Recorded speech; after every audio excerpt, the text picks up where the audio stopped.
Really pleased to have this opportunity to talk with folks tonight and to be on a program with David, who, our interests have overlapped in the past. And we're in this moment where we're having a deep national conversation about the nature of racial inequality and the kinds of strategies that are needed to address them.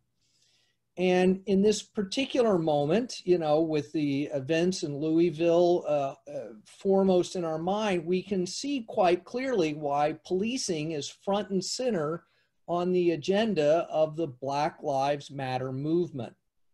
And I want to talk a little bit about why that is, but also begin to think about actually the limitations of framing the Black Lives Matter movement strictly in terms of the problems of policing. So we now have been forced to reckon with the ways in which policing produces and reproduces racial inequality in the United States. We can see the racially disparate outcomes in arrest rates, use of force, and police killings. And the nation, not just this summer, but for the last 5 or 6 years, has been grappling with how to respond to these racially disparate outcomes in policing. In the wake of the police killings of Mike Brown and Eric Garner and Tamir Rice, we were told that these problems of race and policing would get addressed through a series of procedural reforms. The kinds of things that were laid out in President Obama's Task Force on 21st Century Policing report. That commission pulled together a whole set of recommendations designed to try to make police more professional, less biased, more transparent, and more accountable, in the belief that this would reduce the racially disparate outcomes of policing. Implicit bias training, de-escalation training, body cameras, community review boards, civilian review boards of various kinds would help to wash racism out of policing so that the police could get back to doing the work that they felt was essential to policing with greater community trust and participation. And at first glance, this sounds incredibly appealing. We want to try to address these deep racial divisions in our society. And we would hope that if the police would kill fewer unarmed Black people, that this would pave the way to some level of racial reconciliation. The problem is that this proceduralist-oriented approach to the problems of racism in American policing is completely inadequate. It fundamentally misunderstands the nature of the problem. We can see this most clearly with the emphasis on implicit bias training, which remains a central feature of the current Democratic bill in the House of Representatives, the Justice and Policing Bill, that continues to promote implicit bias training as a key strategy for addressing the problems of race and policing. Implicit bias training rests on the idea that the problems of racially disparate outcomes are located in individual discretionary decision-making by officers that is unconscious and unintentional, and that can be remedied by a series of training interventions designed to make officers more self-aware of the racial disparities in American society that may unconsciously affect their attitude about different racial groups that then affects their behavior towards them. Well, the first problem with this is that we have a problem of explicit racism in American policing. When we look for it, we find it in the chat rooms, on the Facebook pages, in the official statements of many police union leaders, or their willingness to defend openly racist behavior by their members. We see this in FBI investigations that have shown conscious attempts of white supremacist groups to infiltrate American policing, We see the racist tattoos and the dog whistle appeals to tough on crime policies. This is not going to be fixed by implicit bias training. But we have a bigger problem. The problems of race and policing can't possibly be limited to the discretionary decision-making of individual officers, racist or otherwise. We have a large number of non-white officers in American policing. In many of our big cities, a majority of officers are non-white, including many of the command staff. The problems of race and policing run much deeper than this. They're built into a set of political decisions. The decision to turn the problems of Black and brown communities and many poor white communities into problems to be addressed through policing. That very decision places an extra burden on those communities. It says that the solution to those communities' problems can be achieved through the use of force, arrest, violence, and ultimately mass incarceration. And well-off, leafy suburban neighborhoods, their social problems don't get addressed by the criminal justice system. Their families can afford high-quality drug treatment services. They have health insurance that gives access to mental health services. They have heavily resourced schools where children's problems get dealt with in therapeutic ways that build them up instead of tearing them down. We can see this dynamic most clearly in the war on drugs. The modern war on drugs was initiated by the Nixon administration, not as an effort to improve public health or create more public safety. It was intended as a racist politics designed to appeal to historically Democratic white voters in the South who felt betrayed by the Johnson administration's signing of civil rights legislation and their embracing of the desegregation efforts. The Nixon administration wanted to appeal to those white voters by saying the Republican Party would become the new home of racial animus. They couldn't bring back segregation, but what they could do is they could initiate a federal war on crime through the war on drugs that would signal to whites that this would be the new mechanism for enforcing the racial divide in American society. And that's exactly what happened. Nixon creates the DEA, dramatically expands federal law enforcement, and creates a whole series of federal drug laws that went entirely against the recommendations of his own public health experts, who favored strategies of legalization and harm reduction. But that's because it was not about public health or public safety. It was about the demonization of Black and brown people for political gain. And the solution to this can't possibly be to give narcotics units anti-bias training or to get the war on drugs to be waged in a more racially equitable fashion, because that's not what the war on drugs is about. It's a legal framework that even when it is enforced in a procedurally proper, legally justified, and racially unbiased manner, is still fundamentally unjust. We've had this war on drugs for over 50 years. No lives have been saved. No one's been denied access to drugs. Drugs are cheaper and easier to get than they've ever been. We have overdoses through the roof.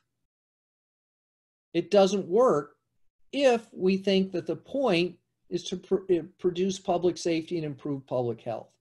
But when we understand it as a cynical politics of race, we see that it's doing exactly what it was intended to do, to reproduce inequality in American society. And procedural reforms designed to enhance the legitimacy of policing so that they can go back to waging the war on drugs merely enables the continual reproduction of racial inequality in American society. This is true even of things like community policing. We think that, well, we'd love for the police to understand the communities they work in, to work together with communities to solve community problems. But ultimately, what tools do police have to solve our community problems? They have guns and handcuffs and ticket books and tear gas. These are not the tools our communities need to address very real problems that they face. Police don't have access to housing, affordable health care, drug treatment services, community-based mental health services, well-functioning schools. They don't have any of that. But these are the resources that communities really need to be safe and secure. So how did we get into this mess? Well, we've seen how the Nixon administration dreams up the war on drugs, but why did Democratic big city mayors go along with this plan? Well, in part because they were invested in the politics of neoliberal austerity. And by this I mean a kind of capitulation under the pressures of global competition to the idea that the only thing local government could do was to push resources up the economic ladder through tax breaks and subsidies in hopes that those at the top would become so wildly successful that some of that wealth would trickle down to the rest of us. But that's not what's happened. What's happened over that period is the rise of mass homelessness, mass untreated mental health and substance abuse problems, mass involvement in black markets of drugs and sex work and stolen goods by those who have no real access to the formal economy, failed schools, failed inadequate youth services. And this has produced exactly the problems, mostly in poor communities of color, that have then been turned over to the police, not to solve, but to put a lid on, so that politicians can continue to make their downtown real estate deals and organize their tax subsidies in return for campaign contributions. And ultimately, this is where we have to focus if we want to address the problems of racial disparities in policing.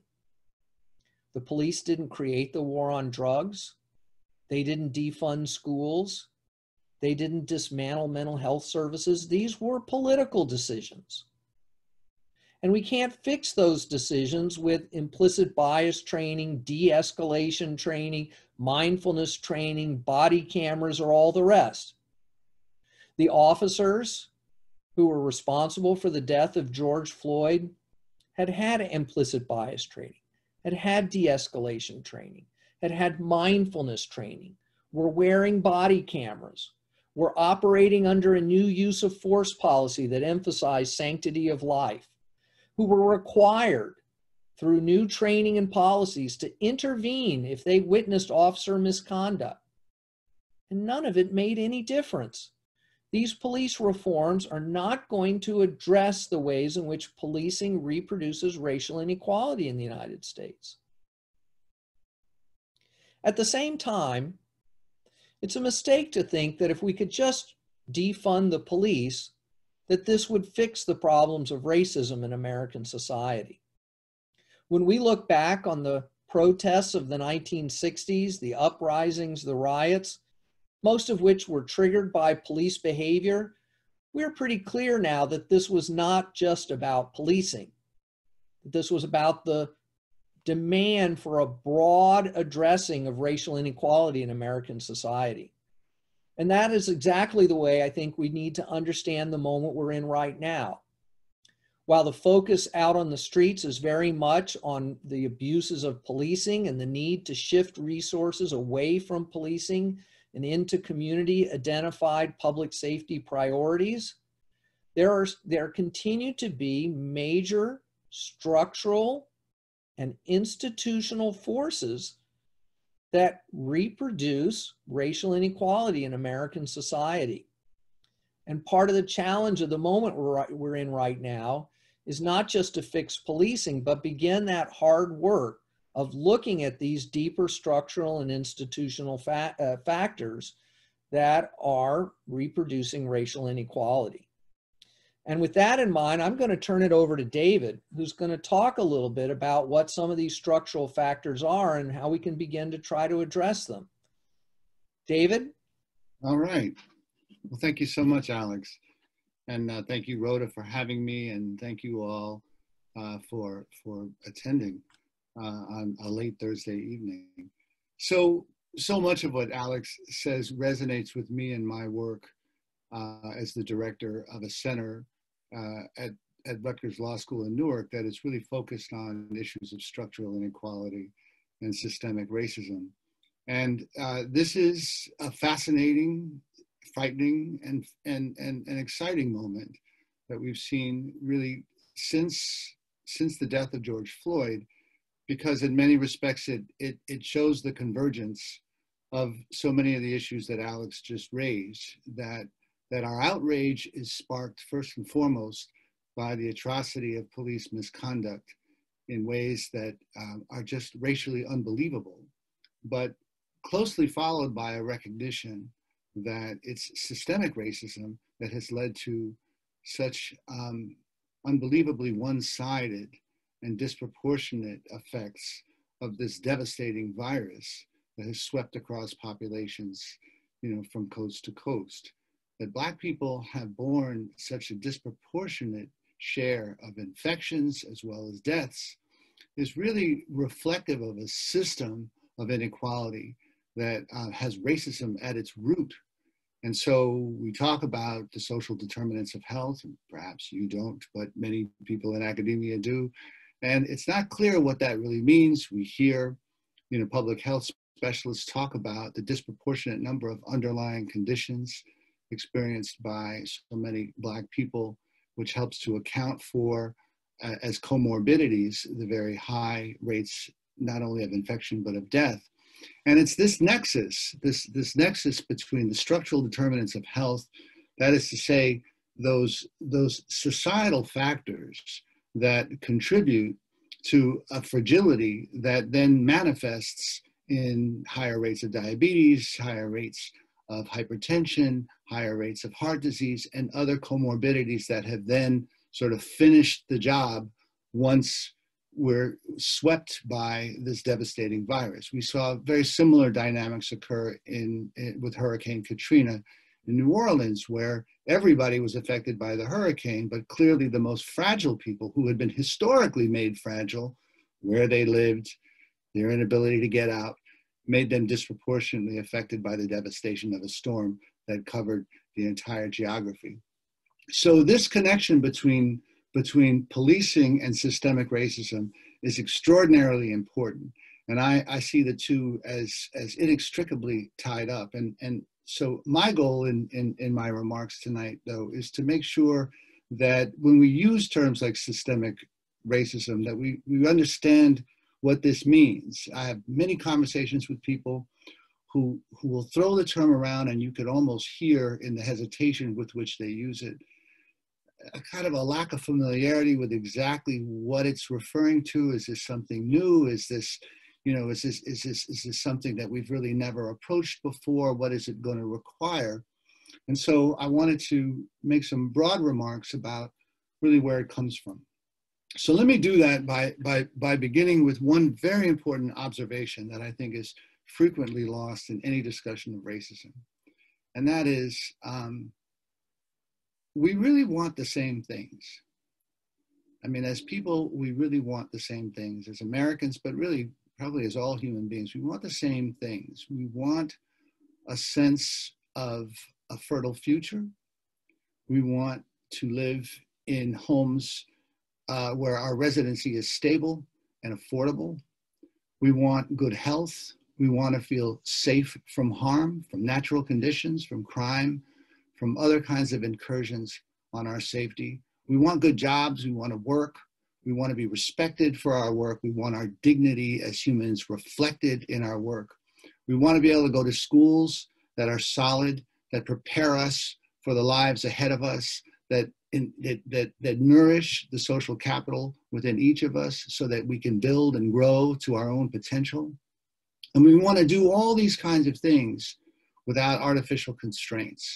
We want to do all these things without discrimination, singling us out, isolating us, excluding us on artificial criteria, and stigmatizing us and making it that much more difficult for us to do these very basic human pursuits. All of us want these things and many more that you can probably think of. And I know that's an obvious point, but I think it's often forgotten. Now, this notion of systemic racism, this is nothing new. And most of you over a certain age watching all of this understand systemic racism because you probably participated in the movement to undo it. And that's really the civil rights movement. The civil rights movement, the genius of the civil rights movement was that it was waged not so that white people would stop calling Black people names, and not even so that white people would want to be friends with Black people. That they would stop calling folks names would be a good thing. That there would be more racial harmony in our social relationships would also be a good thing. But that's not why it was waged. It was waged against systemic racism, against the systemic denial of the opportunity for African Americans to lead those independent, self-sufficient, healthy, stable paths toward whatever future they could build for themselves as Americans, right? And so what the country was calling the American dream, African Americans were calling freedom. But the genius of the civil rights movement was to take a rights-based approach, primarily through law, to dismantle institution by institution the systemic racism that was denying all these basic things. And so the theory of the civil rights movement ought to be familiar through the acts that were passed in the 1960s. And so being a professor who has to sit in this chair far too many hours a day, I have put a little bit on my 19th century board here to just remind us of which institutions tended to be targeted by the Civil Rights Act. Housing policy and access to credit, specifically to mortgages, but more broadly to credit. Equal access to educational resources. Equal access or treatment in employment opportunities. The ability to get a job, the ability to keep the job, the ability to be promoted within the job. Equal access to voting, equal access to public accommodations. These are fundamental institutions in our lives that either confer, in the case of most Americans, or deny, in the case of African Americans, that basic sense of equality to lead a healthy, independent life. And it was recognized within the framework of these laws that racial discrimination, because at that time we're trying to overcome Jim Crow or de jure discrimination, that racial discrimination was the primary harm. That racial discrimination had to be rooted out and named directly.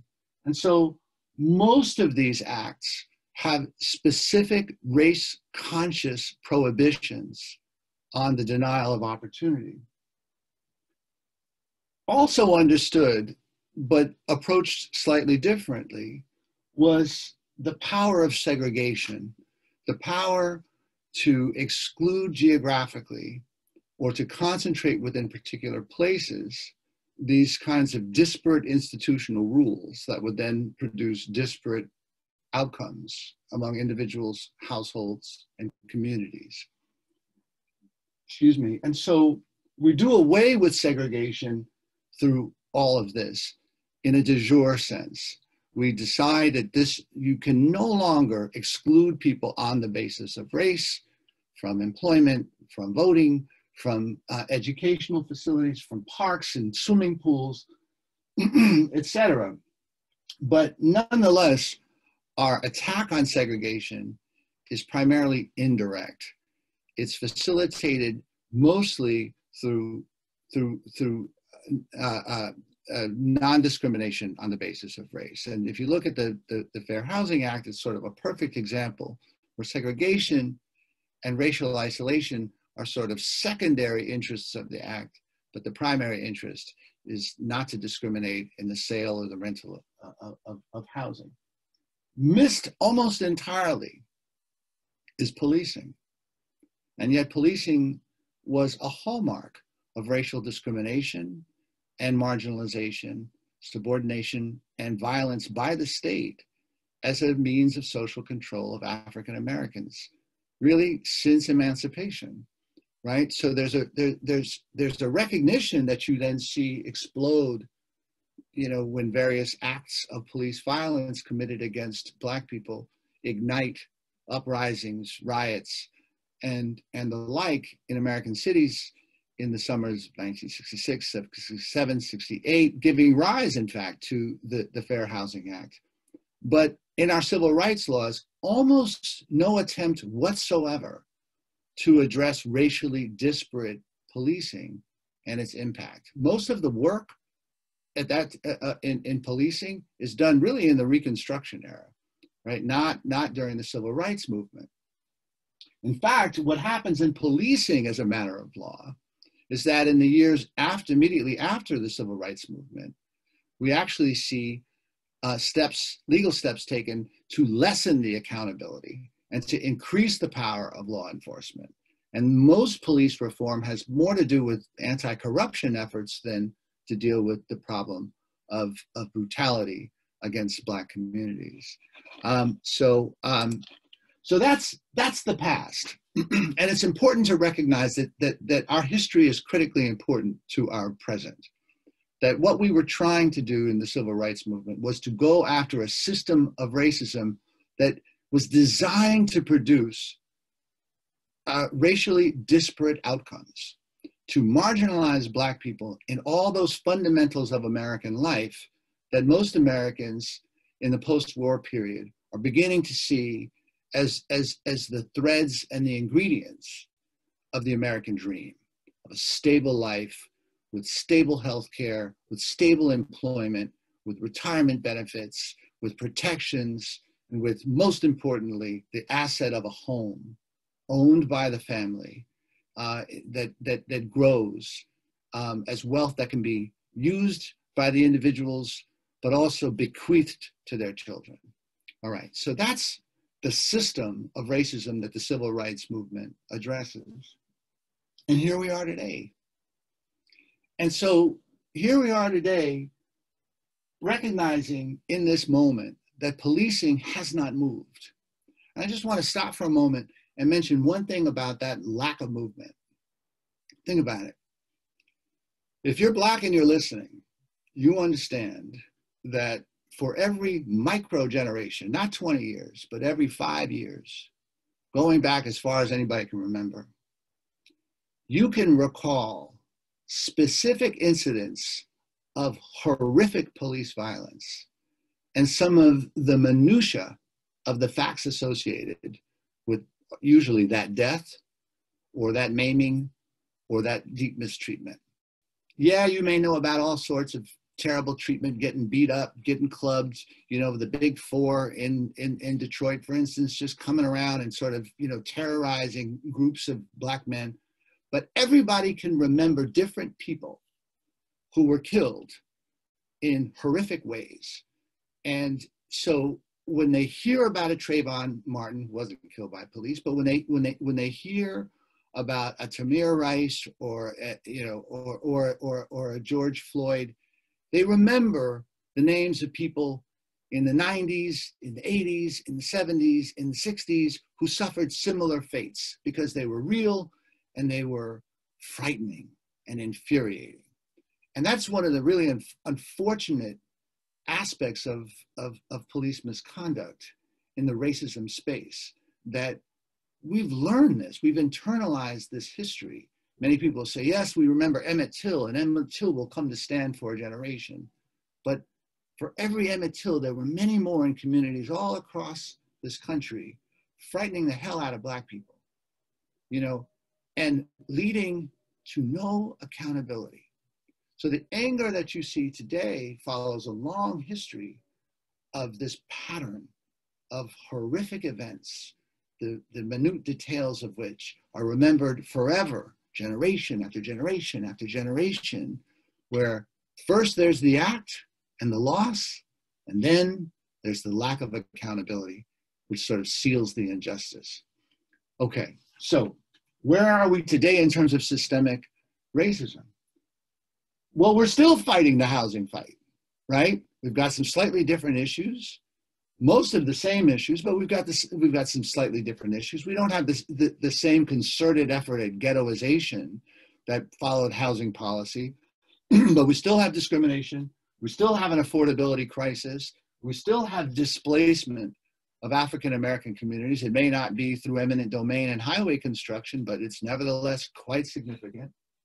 We just experienced a Great Recession that was built upon predatory lending in communities of color, primarily Black communities, leading to a massive loss of wealth and a foreclosure crisis that not only affected those communities, but in part affected all of us. Education issues remain as stark today as they were during the Civil Rights Movement, in part because we've continued to see so much segregation in our system of schooling. And so we see insufficient resources given to schools that are predominantly Black and in many communities, Hispanic. In school finance, despite what we know in New Jersey through Abbott and things like that, overall school finance reform has helped white students overwhelmingly. It has not bridged the gap, let alone done equity to increase the resources available to schools with predominantly Black students who, for so many reasons, would have required greater resources to come up to the level. That's that notion of equity. In employment, the COVID crisis could not more clearly demonstrate what empiricists are now churning out paper after paper to show us, but which was predictable by late April, that the jobs that Black people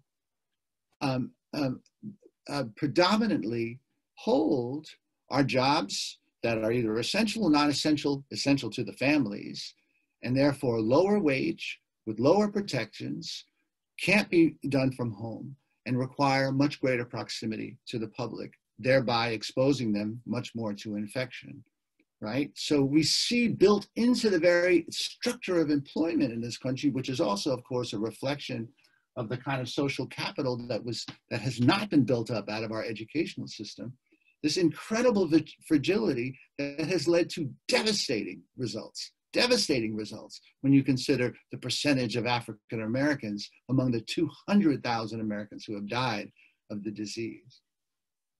Voter suppression is just alive and well in this country. I mean, as recently as this Florida decision in which, the voters of Florida decided that felony disenfranchisement disproportionately impacted certain communities of color and was just fundamentally undemocratic. There's no reason for it. And immediately the legislature came back and imposed a poll tax, as yet another in the many laws that we've seen, like ID laws and the closing of polling stations and forcing people into all sorts of draconian attempts to vote. And then again, even in a pandemic, that has worked to suppress the franchise that is part of the Voting Rights Act of 1965 that we fought for in the Civil Rights Movement. And then another that is very often forgotten is tax-based disparities. And tax-based disparities are incredibly important, especially in a state like New Jersey. And this is one of the issues of systemic racism that my students frankly struggle with, and so probably do their parents, because it goes to the continued existence of segregation, of residential segregation, not by law, not by racially discriminatory or overtly racially discriminatory laws, but by more structurally discriminatory laws that on their face do not mention race, but have the exact same effect. And we know this in New Jersey as localism.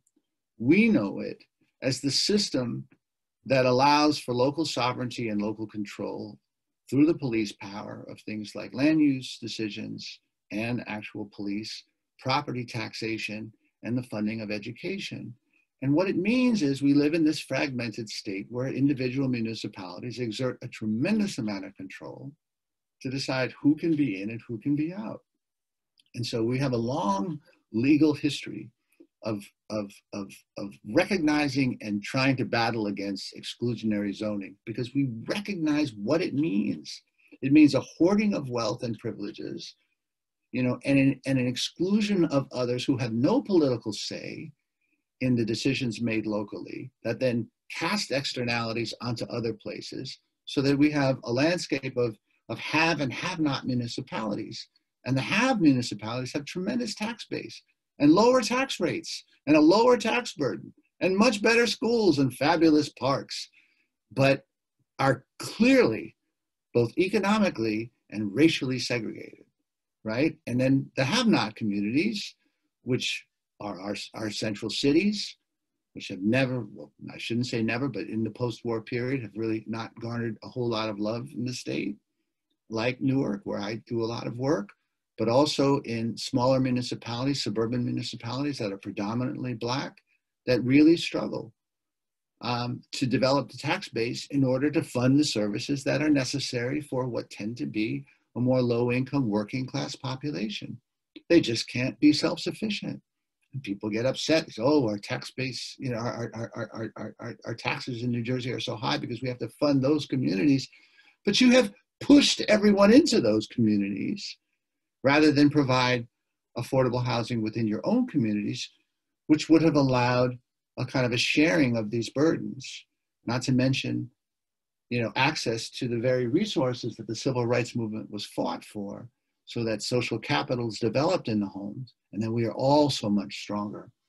So this is what we face today. These are the various pieces, institution by institution, where the rules have been structured by the remnants of overt, if not covert, racial discrimination. And so we shouldn't be surprised to see a mirroring between what we thought we were fighting in the civil rights movement to what we have today, because too much of it still exists, even though we've taken out the racial terms. The outcomes speak for themselves. The system is doing what it was designed to do. And of course, nowhere is that clearer than in policing. And the last thing I'll say, because I know this comes up very often in Q&As around this issue, is, you know, but they're not working hard enough for this. They are the authors of their own demise. They are the authors of their own disadvantage. Look at their lack of personal responsibility. Look at their failure to do this. Look at their remember where our wealth comes from. Remember where our middle class comes from. Prior to World War II, it was a very different landscape. Or prior to the Depression, it was a very different landscape.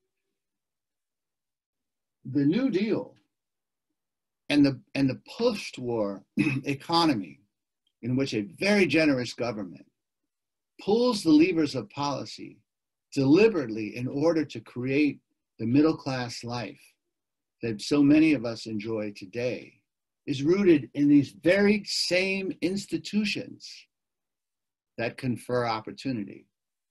Home ownership through the FHA, education through things like the GI Bill. People didn't go to college at those rates. The whole idea that you were a college person is a post-war phenomenon, right? And that it would be a ladder into greater economic mobility is a post-war phenomenon made possible by generous policies of the federal government, Social Security, and of course in 1966, Medicare, so that you aren't penniless in your old age. So even though you lived in a more unionized society, and might have some pension, you wouldn't have to rely exclusively on that pension. And if, like so many Americans in this country who rely on healthcare, who rely on their employment for their healthcare, there's Medicare for the elderly to ensure that you don't fall through the cracks. Almost all of these important programs for which we have a right to be proud as Americans excluded Blacks. So it's important to recognize that we all want the same things, but only some of us got them from a generous government that made our hard work pay off and didn't constrain us with this insidious set of rules based upon race. And so it is that insidious set of rules, first established overtly and attacked through the civil rights movement, and then reestablished and reproduced in non-racial terms that nevertheless have similar impact, that we're fighting against today.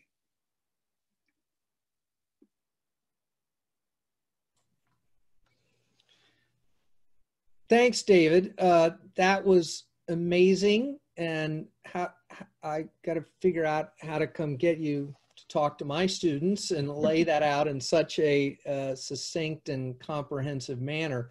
Let me ask you a question, and I know you have one or two for me. So, you know, under the Obama administration, we as a country, the political chattering class, you know, flirted with this idea that we were on the verge of a post-racial America.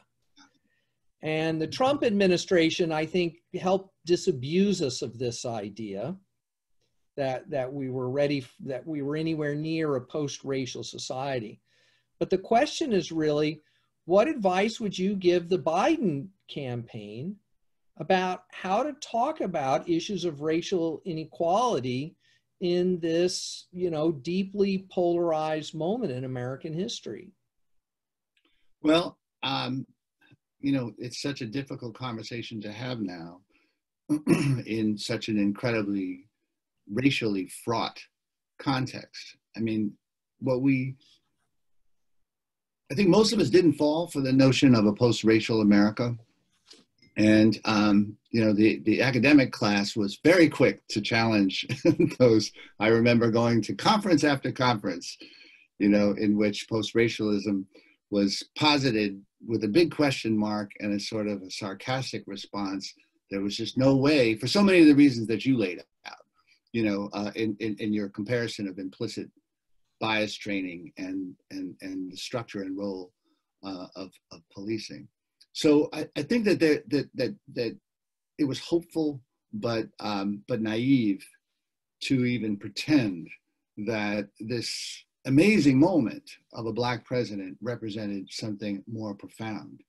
Then along comes Trump, who is by no means a singular figure, and who has brought with him the winds of so much backlash, as well as underlying beliefs in racial resentment, in social dominance, in a variety of theories that amount to a fundamental inclination toward white supremacy, which is then expressed politically through white nationalism.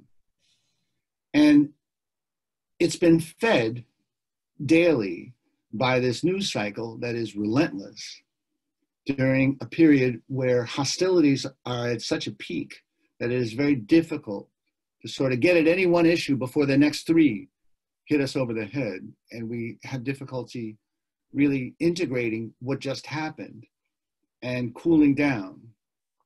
And so we live at this flashpoint. I think Kamala Harris likes to refer to it as an inflection point, you know, in most of her speeches. So I think that's made it much more difficult for Biden to carry on the kind of narrative that he would like to carry on, because he has to contend with the allure of white nationalism, which is now out of the closet and consciously embraced and quietly supported, even by those who won't necessarily acknowledge it or admit it publicly. So he's got to keep us calm in the way that I think he's done. He has to remind us of who we are. I think all of these things, including the example of the civil rights movement, illustrates the tensions that have always been a part of American society since even before the founding of the Republic.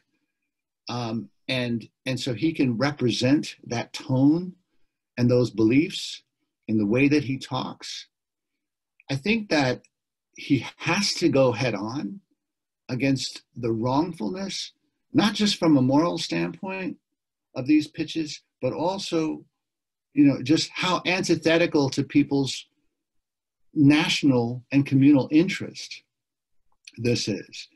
It is mind-boggling, but so clear in the response to COVID, how willing many of us, or many Americans, I should say, have been to acting outside their own best interests. I mean, the idea that in the face of a disease this lethal, people would actively flout and storm state houses with AR-15 rifles at their side to demand the right to be exposed to a lethal virus that has killed hundreds of thousands of people around the world is just a signal of the kind of lunacy in which these conversations are taking place.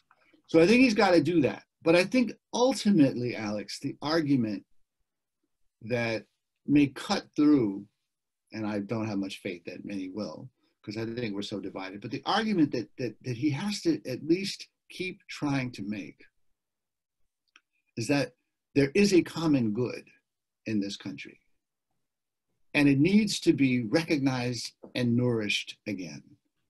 And that systemic racism, including police violence without accountability, is a tremendous waste. That even if you really don't care about Black people, and even if you harbor all kinds of prejudice about their worth as human beings, we are all one and in this together, and we are a much stronger nation if everyone is paying taxes, if everyone is working, if everyone is working to their capacity, if people aren't being left behind, if they aren't being consistently marginalized, if their children are being educated, if they're not dying from preventable diseases or crippled at 50, for another 15 years of very expensive illnesses that never should have occurred in the first place because of so many of the structures that we put in place. That if we were to see this in global, competitiveness terms, and we really recognize that each of us is a resource, we would see how incredibly wasteful this pattern and this addiction to systemic racism can be. But of course, he'd have to do it a lot quicker than I just did it. Citibank just released a report today that said that racial discrimination is responsible for $13 trillion in lost earning potential for the American economy. I forget what the time period was, but I think they're trying to make exactly this argument. Imagine, what our tax revenues would look like if that $13 trillion had been earned. I mean, it's amazing, right? But I've got one for you. The Kentucky Attorney General just yesterday delivered what for many people was devastating news in the Breonna Taylor case by choosing only to indict one of the 3 police officers who fired on her home that night. And the police officer whom he indicted for wanton endangerment, a sort of a reckless endangerment idea, not for the shooting into her home, but into shooting into her neighbor's home, where, by acting in such a reckless way, he might have taken the lives of people asleep next door. But the 2 officers who had shot following this no-knock warrant, where the guy they're seeking is already in custody and didn't live at the address anyway, didn't yield any sort of indictment. So there's this anger that's palpable associated with it. And it's the same anger that we saw in Los Angeles following the acquittal in Simi Valley of the police officers who had brutalized Rodney King. The anger is the anger of the failure to hold individual officers accountable for the misconduct that so many of us have internalized, the nauseating view of this brutality against another human being. And my question to you is, is that anger misplaced or counterproductive in the long-term goal of seeing fewer and fewer of these incidences to begin with?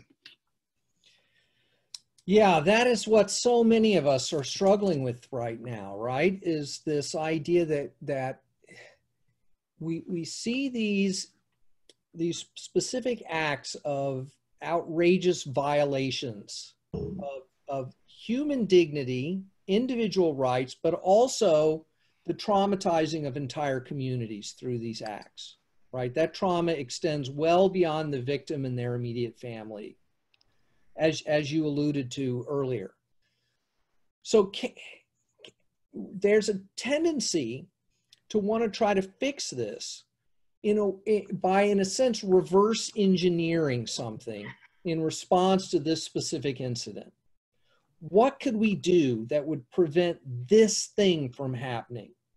And so that leads us to talk about, well, that individual officer needs to be punished, to suffer some consequence that we hope will act as some kind of deterrent. But also it leads us to say things like, well, maybe if the officer had been wearing a body camera, they wouldn't have done that. Or maybe if they had gotten some better training, they would have handled the situation differently. So the first problem here is that it assumes that the harms of policing. Hi, something happened to my Zoom. It assumes that the harms of policing are located exclusively in these very high-profile, horrific incidents. But of course, the harms of policing are much more widely distributed.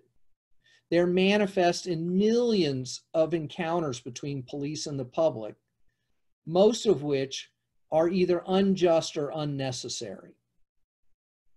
And those harms are not going to get solved through these kinds of interventions that happen when we try to reverse engineer a solution to these horrific outcomes. The second problem is that too often we labor under a kind of liberal misconception about the nature of the legal frameworks under which police operate. We imagine that those legal frameworks are designed to serve the interests of everyone, and that their proper implementation benefits everyone, that it creates this playing field that makes everything good possible. But this ignores the ways in which those legal frameworks have actually been designed to facilitate the production of inequality. Just like the war on drugs was never about improving public health across the board, it was about creating a new mechanism for reproducing racial inequality in American society. So when we look carefully at the legal regimes under which police operate, we see that it is designed to forgive exactly this kind of behavior. So then to expect a grand jury, a district attorney, a criminal jury, or a judge to hold those officers accountable within a legal framework that was never designed to do that is to have a kind of wishful thinking that seems ultimately a bit naive. And if I'm reminded of an essay my friend Derica Purnell wrote, who was an active member of the Ferguson uprising. She was one of the people who demanding to jail those killer cops. And ultimately, she came to the conclusion that the mindset of enacting punishment and retribution on those police as a form of justice is to enact the same theater of vengeance that's being enacted on communities of color that permits this intensive policing in the first place. That we have to get beyond this idea that justice can only be produced through punishment and revenge. And we need to think about much more broadly what accountability looks like and also who should be subjected to it. For instance, the people who have created these legal frameworks that enable these kinds of police abuses. Can I just follow up just with a quick point though? But is it possible that there's a bit of both and here, that we can keep our eye on the prize of broader police criminal justice reform and reform of police misconduct, while at the same time holding officers accountable in part out of a broader instinct for law and order, which of course is being appealed to now, which led to the mass incarceration, but just feels like no one is above the law. And we recognize the harsh penalties that so many Black people face for criminal acts. Why wouldn't police officers also, as a matter of justice and a system pledged to law and order, also pay those kinds of penalties? Well, of course, there have always been a lot of people who are above the law. The people who perpetrated the Enron scandal, the people who orchestrated the 2008 financial crisis, the people who were destroying the planet through climate change, they're all above the law because the legal system was not designed to hold them accountable for their harms. So yes, we need to say those officers committed unjust harms, and there needs to be some accounting of that. And obviously, I think they shouldn't be police officers, but I think most police officers shouldn't be police officers, that we shouldn't be using police in the way that we use them.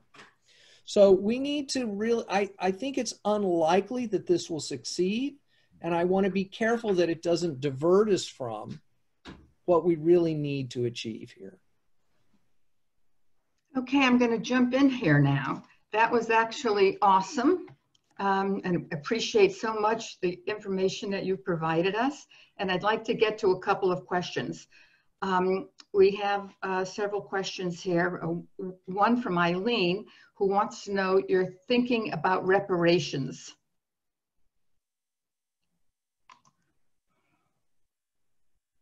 Did you get that? Yeah, I wasn't. Yeah. That could be for both of you. Yeah, say it one more time. I got distracted by my 8-year-old wanting bedtime stories. Oh. Reparations. The question was our view on reparations. You know, I think it's a complicated issue, and you know, I'm coming around to the view that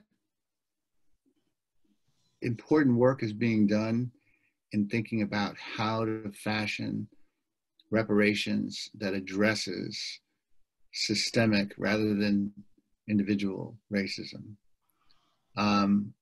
But I actually apply some of the thinking that Alex just described in the context of holding individual police accountable versus broader reform to this context, that I fear that issues like reparations and abolition of the police are so, it becomes so provocative, and that they swallow everything else in the room. And they feel more unworkable than I probably still have years left on earth. And so I, for one, as an advocate, although I agree in principle, don't devote a lot of my time to it, because I think that there are more practical yet extraordinarily difficult goals toward racial justice, economic and otherwise, that I think we should be pursuing. This is something I've struggled with as well, similar to what David said, but the way I've been thinking about it recently is that, you know, we need some major structural transformations in the way we organize education spending, in the way we deliver healthcare services, et cetera. And it's clear that things like universal healthcare would disproportionately benefit people of color who are much more likely to not have high quality private insurance. And universal housing guarantees, universal child care credits, et cetera. So I do believe in the language of universal benefits where that makes sense, where it's possible. But it's possible that we can use the language of reparations to help build the political will to get the resources put into some of these kinds of interventions. So I agree we should, I'm not in favor particularly of this idea of, writing checks, which was done for Japanese Americans who were subjected to internment.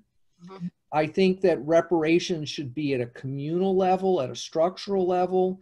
This is what's being talked about in Asheville, I believe. They've identified some specific local policies that enabled and perpetuated segregation, differential wealth and housing values, and they're trying to create a reparations fund that could then be used to begin to address some of those structural disparities.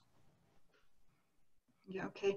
Now there are several questions that I'm distilling to the same point, and that is there's so many challenges to addressing this, as you've pointed out. What's the roadmap? What to going forward? What can we do? What can people take away from this and say, oh, tomorrow I'm going to start doing this? What's the roadmap? You want to start that one, Alex, or? Well, so, I mostly, work at the local level on these public safety issues. And so what I say to folks is, well, first of all, people have to move beyond the idea that politics is something we do at the ballot box every 4 years. Politics has to be built into our regular lives. We have a kind of saying in my house that Thursday night is meeting night. But my wife and I are both members of labor unions. We're members of community organizations, national environmental groups. Somebody's going to a meeting. That's just built into the life of our family, that constant political participation.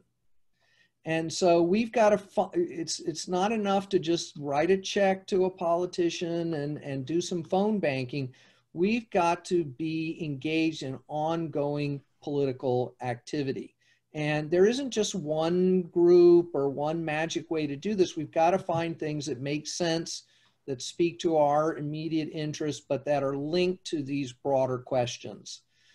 So that's a little bit of a vague answer, but really people have got to accept this idea that we're not going to make any progress until we divert a significant part of our daily lives into the pursuit of these kinds of political processes. Well, you don't need to convince us at NFRPP because we believe in engagement. I want to ask you a question that I see here is from Setish Sikar. He talks about the kind of Truth and Justice Commission that took place in South Africa. Is that something that would move this along? So I want to answer that last question. But I would just say quickly on this one, I think in particular instances, perhaps. But I just want to come clean. I think that the first and most important thing that you can do is to vote Democrat in the upcoming election.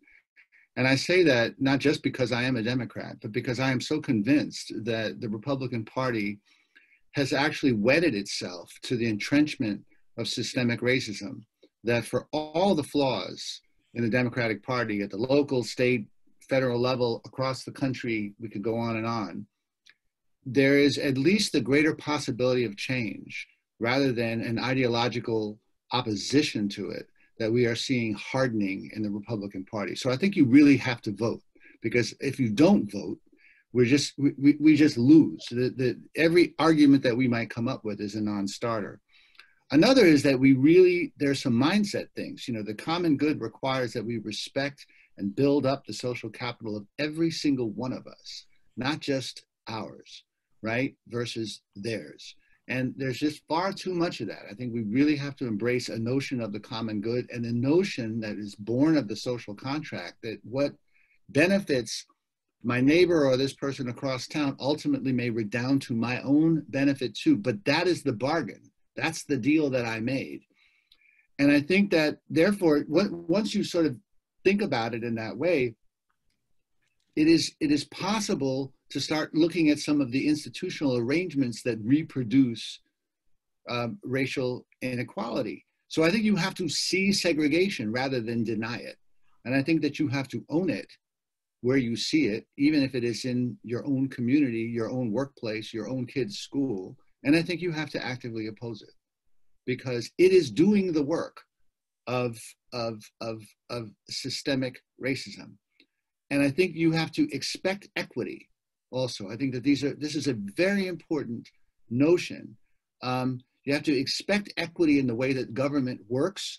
We spend a lot of money, as we just saw in this state, offering tax incentives to all sorts of businesses with laws that make absolutely no sense. There's no transparency. Billions of dollars are going to well-heeled private interests to buffer markets that don't need buffering. The role of public revenue in tax incentives, I believe, is to do equity, and that is to shore up markets where disinvestment has characterized them, to shore up entrepreneurs from communities that do not have private family wealth to draw on, to increase wealth creating opportunities and employment opportunities in those communities. And that means that we have to expect equitable public finance. We have to expect equitable tax policy. We have to expect equitable school funding, and we have to expect equitable policing. And so, you know, another piece is to stop, as a taxpayer, indemnifying police misconduct. The taxpayers of Louisville are going to pay that $12 million settlement to Breonna Taylor's family. That creates no incentive whatsoever for police changes. Now, I know that there are some reforms included in that settlement, but that's what happens in municipality across municipality. When judgments are made in civil actions against police officers, we pay. And that's wrong. And normally we are outraged when we're forced through our tax dollars to pay for things that we don't think we should pay for. Well, if you don't believe in police misconduct and you think that it's part of a system of racial oppression like we've been trying to explain tonight, then you have a civic duty to stand up and say, stop using my money in this way. Wow, thank you. Thank you. I hope Clint and Anonymous and some of you others got your questions answered because some of them were very similar. Can I say something about Truth and Reconciliation Commissions though? Sure. Yeah, let me just say that I think it's something that we need to explore more. The models that were used in South Africa and Central America are intriguing but imperfect. I don't think anyone in those settings feels that, you know, full justice was achieved through these different processes. But it does sort of point to some possible approaches that don't rely on punishment and that think about justice in collective terms rather than just individual terms. I wrote a piece about the killing of Freddie Gray in Baltimore. Everyone was so thrilled when the district attorney indicted the police officers there. And I said, not so fast. First of all, I think there's very little chance they'll get convicted, which they were not. And second, I said, either way, we're never going to really find out what happened and why. And that's a lot of what families want, is they want to know why this happened and also to have some sense that it's not going to keep happening. And some kind of truth and reconciliation process might open up that possibility that we get people to talk about what's really going on in the Baltimore Police Department. You know, what was this practice of driving people around without securing them in the van, and why were they going after Freddie Gray in the first place? And sometimes our desire to enact punishment actually makes it impossible to ever really find out what was really going on. Yeah. All right. I two more questions came in, and I'll just pass them on to you quickly. From Jacqueline, many white people feel that if others benefit, then they are losing something. This causes them to act against their own best interests. How can this be addressed? Yeah, this is a big one. I mean, racial resentment is so easily fueled, and often on the basis of myth. Most of the arguments that undergird a sense of racial resentment don't hold up to empirical scrutiny. It's hard to find a system in this country that isn't designed to benefit white people.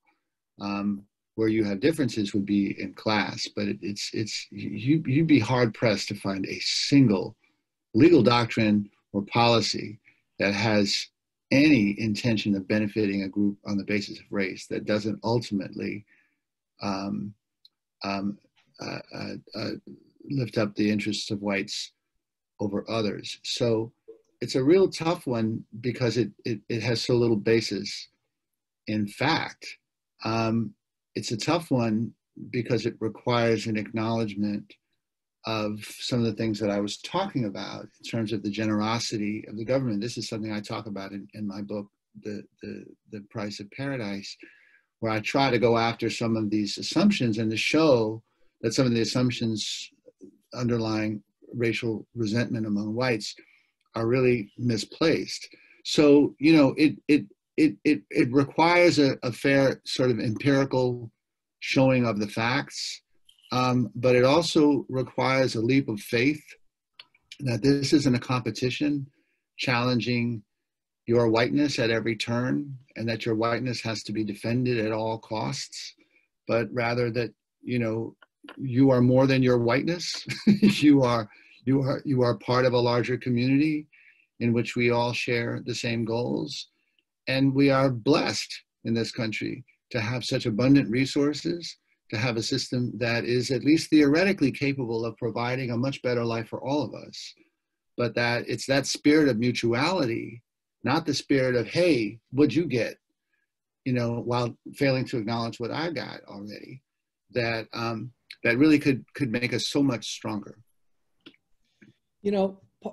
Part of the political genius of Trump was that he comes from a class of people who over the last 2 generations have systematically stolen the wealth of the country, have produced massive economic precarity, have produced mass homelessness, have dismantled the social safety net and all kinds of public institutions, and then blamed it on immigrants and Black people.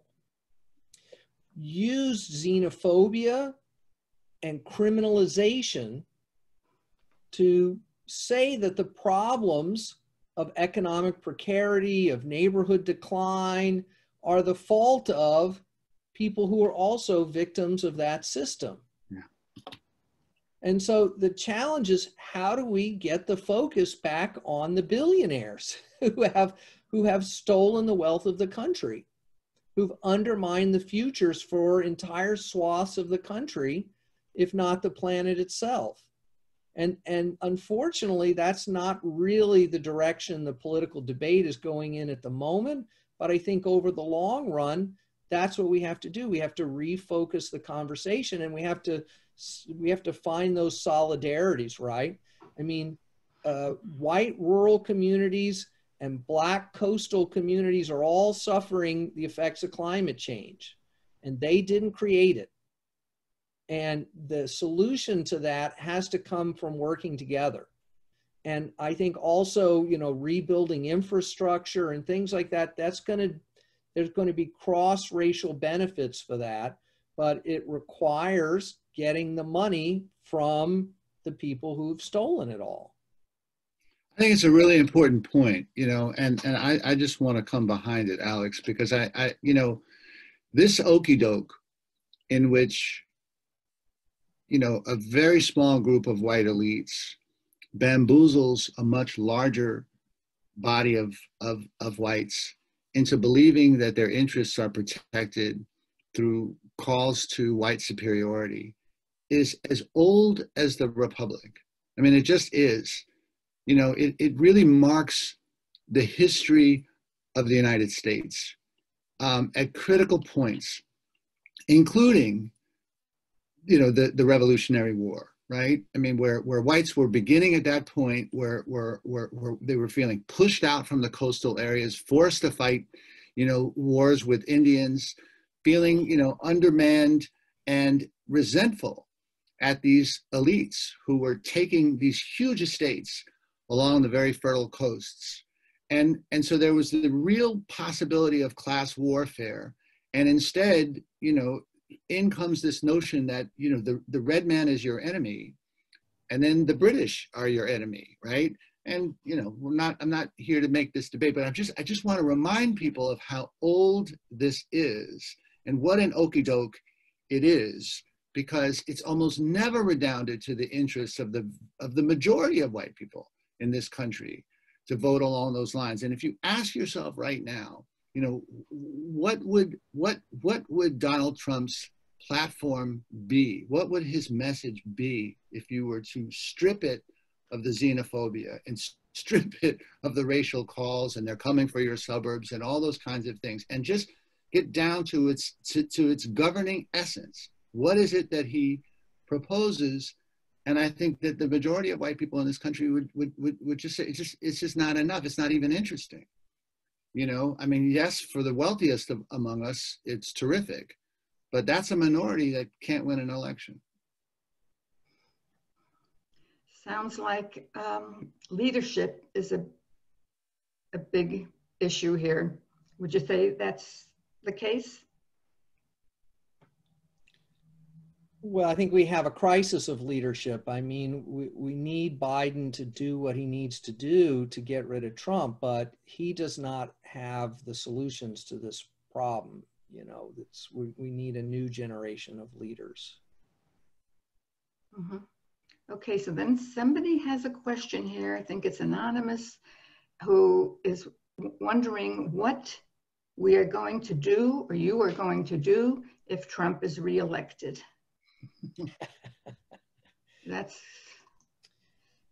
Look, the work I do is mostly local. The people that I'm up against are mostly Democratic mayors in the big cities, right? Who have embraced, this process of criminalization. And look at Trump's Operation Relentless Pursuit and Operation Legend. This is this plan to flood major cities with federal law enforcement. Mm-hmm. Every single one of the cities that is accepting this program is led by a Democratic mayor. So we got a lot of work to do at the local level. I spent a lot of time talking to city council members, mayoral candidates, and so that work is going to continue whoever wins the national election. Well, and I don't know, Rhoda. I haven't figured that out, but yeah. We talk about it every day. Yeah, right. I get it. Well, I want to thank you so much for a wonderful evening, a great discussion, wonderful information.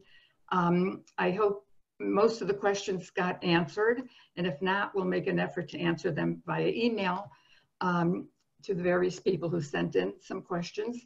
And it was just awesome. So I wish you could hear us all applauding you, but I am. Thank you so much. Thank you. Thank you so much. And be well, everybody. Stay safe out there. Okay, good night. And good night, everybody. Thank you for Good night. Good night.